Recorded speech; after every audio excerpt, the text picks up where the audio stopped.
rural de Mir, ¿no? Mir é mundo, é universo, o sea, a propio nome que ten a comuna rural rusa é un nome de mundo, o sea, unha idea de mundo, ¿no? De acordo?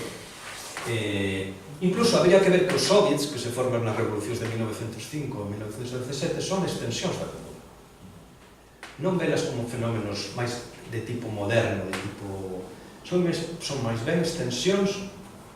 Eso, por exemplo, de Filles, e creo que ten unha reflexión interesante que el fai, sobre a idea de Soviet como prolongación da estrutura comunitaria rural ao medio urbano, realmente, non? Entón, na Revolución de 1917, o campesiñado aproveitou a oportunidade para reformular o seu mundo propio, non? E aí se plantexa sin agardar os bolcheviques. Vamos ler un pequeno fragmento que está tomado do libro de Steinberg, pero que é realmente un texto escrito por un terratenente ruso, un gran propietario ruso, de acordo? Está tomado dunha revista rusa do ano no exilio do ano 23, non? Y di, todo el problema de la tierra fue resuelto en el periodo entre octubre de 1917 y mayo de 1918. Antes de que las autoridades soviéticas centrales hubieran penetrado en la aldea. Fue, en todo el sentido de la palabra, un proceso espontáneo, guiado por la pasión revolucionaria más profunda. Seguramente ninguna revolución social en el mundo ha sido tan profundamente pacífica e incruenta como la rusa, porque apuntaba casi exclusivamente a la propiedad y no a los individuos. Uno no necesita ser un soñador populista para hacer esta afirmación. Basta con que uno tenga conocimiento de la aldea rusa hasta la revolución. Abril de 1918 fue el mes de una transformación maravillosa. Esto dio un terrateniente, un grande propietario ruso, anos despois. Entón, sobre todo, me gustaría sinalar que ese mundo paralelo, que era o mundo rural, aproveitou esa revolución para levar adiante toda unha reformulación do seu propio mundo, non? Esta necesariamente, vamos a ver, non era a posición dos bolcheviques. Hai que ter en conta, de todas maneiras, en favor dos bolcheviques, que eles estaban moi condicionados pola visión da Comuna de París, non? Onde o campesiñado xugou un papel todo o contrario, non? Digamos, non? Entón, eles estaban moi preocupados de que o campesiñado non neutralizar o campesiñado, digamos, non? Que non actuase como unha forza reaccionaria, non? Para interrumpir o proceso revolucionario nas cidades, non? Pero realmente eu creo que esta visión é... A revolución campesina realmente desbordou os marxistas rusos, non? Porque se mantiña nesta cuestión, nesta concepción do canon socialdemócrata. O campesiñado sería como unha clase residual que estaba condenada a desaparecer ou a dividirse en dous tipos de campesiñado, os ricos e os pobres, non? Había unha proletarización do campesiñado, eso que decía Lenin, non? No desenvolvimento económico de Rusia, non? Había unha que está moi influído por Kautsky, non? Había unha proletarización dunha parte do campesiñado que sería un aliado, non? E de feito saca consigna esta de dictadura dos obreiros e os campesinos, que é o programa socialdemócrata, o programa de transformacións de revolución, de reforma burguesa do campo, e había unha parte do campesiñado que se convertirían en campesiños ricos, os kulaks, que serían os enemigos da revolución, serían aliados da burguesía. Esta é a visión que ten Lenin. A ver, as visións, sobre todo, no caso de Trotsky, por exemplo, se un lee as primeiras páxinas da historia da Revolución Rusa, como explica a Revolución Rusa a Trotsky, está moi influído por este cargo socialdemócrata. O sea, ahora vou a divertir un pouco a Tito con o tema de Trotsky. Entón, realmente Trotsky, na historia da Revolución Rusa, parte de que o mundo rural é un mundo atrasado.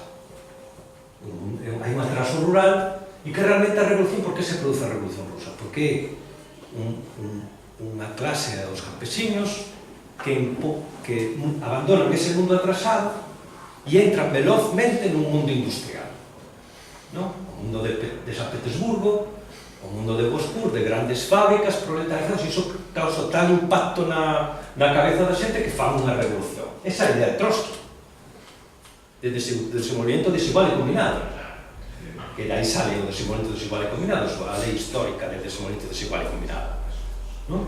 A idea de que hai un mundo atrasado que entra rapidamente nun proceso de transformación e de modernización industrial e que eso xenera tal impacto, no? Que, claro, é unha xente que ten que volverse revolucionaria a forza, visión claramente ontolóxica, de acordo? Claramente baseada nese canon socialdemócrata. A visión de Lenin. Lenin ten textos durísimos contra o romanticismo económico, contra o populismo, non? O sea, el ven da liña de Plejánov, non? De todo ese enfoque de marxismo que non tiña nada que ver con Marx, que Marx estaba totalmente en contra de eso. Marx era populista, Marx estaba cos populistas, non estaba co sector que vai a dar lugar a toda a corrente de Plejánov. Realmente él estaba totalmente en contra de ese sector. Él estaba cos terroristas populistas, vamos a ser máis concretos, coa vontade do povo, todo isto, de acordo? Eran os seus colegas, os seus camaradas eran eses, de acordo? E entón, realmente Lenin vai a ter esa visión moi influída por Kautsky, no? A idea de que a comuna desaparece, un fenómeno que desaparece co desenvolvemento capitalista, que haberá unha división da comuna en campesinos ricos e en campesinos pobres, no? Que teremos que ir a unha dictadura de obreiros e campesinos onde haxa unha alianza entre os obreiros industriais e os campesinos pobres, no? Esta idea de Lenin, que critica completamente a visión romántica que enliga o populismo, que é a idea de recuperar a comunidade perdida, a comuna. Eso vai desaparecer, de acordo? Esa idea de Lenin.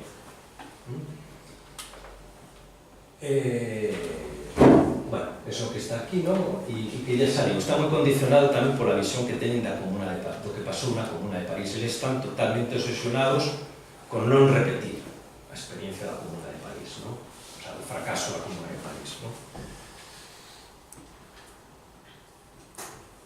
Pero realmente o que plantexo neste elemento provocador desta reflexión é que realmente o campesinado foi nun sentido categorial, non ontolóxico, sino o auténtico corazón do proletariado ruso. E que ademais a revolución non terminou, non rematou en 1917. Seguiu por lo menos ata 1921. De acordo? E que en boa medida a obsesión dos bolcheviques foi terminar con toda forma de comunitaria de produción no campo. De acordo? Os campesianos querían unha revolución máis radical incluso que o proletariado urbano. Vou lervos varios fragmentos.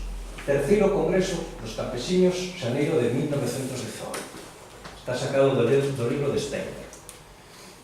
O sea, Steinberg saca estas cuestións porque el foi testemunha directa deses procesos, non? Estamos despois do segundo Congreso dos Soviets, que se reúne despois da toma do poder, que declara toda a cuestión hai toda unha parte que ten que ver cos cambios no mundo rural, non? Os decretos sobre a terra, non? Entón, organizase este congreso de campesiños para avanzar nese proceso que se inicia co segundo Congreso dos Soviets despois da toma do poder, non? E entón aparece unha discusión sobre a cuestión da propiedade.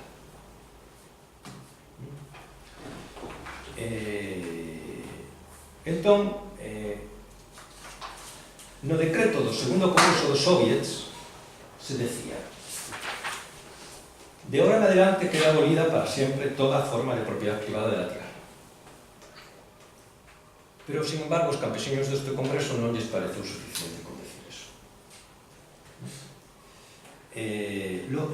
Os delegados do Congreso exixiron que había que quitar a palabra privada. Porque eles realmente deseaban abolir toda forma de propiedade, non somente a privada. O texto final, a resolución final, decía: toda forma de propiedad, incluso la propiedad estatal de la tierra, tanto como la de los minerales, aguas, bosques u otros recursos naturales, queda abolida para siempre. Despois di: la tierra pasa sin compensación al uso de todo el pueblo trabajador. El derecho al uso de la tierra pertenece solo a los que trabajan con sus manos, es decir, a los que no emplean trabajo salarial. El derecho al uso de la tierra no puede ser restringido por razones de sexo, religión, nacionalidad o ciudadanía. Isto ocasionou unha forte oposición dos bolcheviques, que non querían que aparecera o término ciudadanía.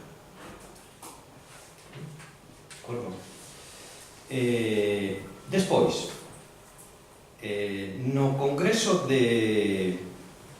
na primeira conferencia dos campesiños de Ufá, nos Montes Urais, surxe a seguinte discusión. Hai unha discusión sobre a cuestión de quienes tenían derecho a trabajar el suelo, a terra.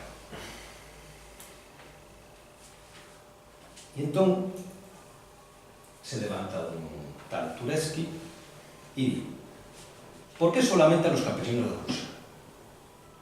¿Qué decir de los trabajadores de otras tierras que sufren y languidecen en otras tierras? ¿Por qué no ellos también? E dice, resposta do auditorio, centos de delegados: muy bien, por supuesto, todos deberían tener derecho, que vengan todos ellos, que trabajen junto con nosotros. O sea, despois, Ilya Mayorov, que é sedita de esquerdas, campesino, di: los campesinos no habrían transferido la tierra al pueblo ruso, ni al Estado ruso, sino a los labradores del suelo de todas partes, porque no debía haber poseedores del suelo, como el aire. Debe convertirse en la propiedad de todos los que lo necesitan. Claramente, esta é unha oposición categorial á forma de valor. Está basada nas necesidades inmediatas de calquer ser humano.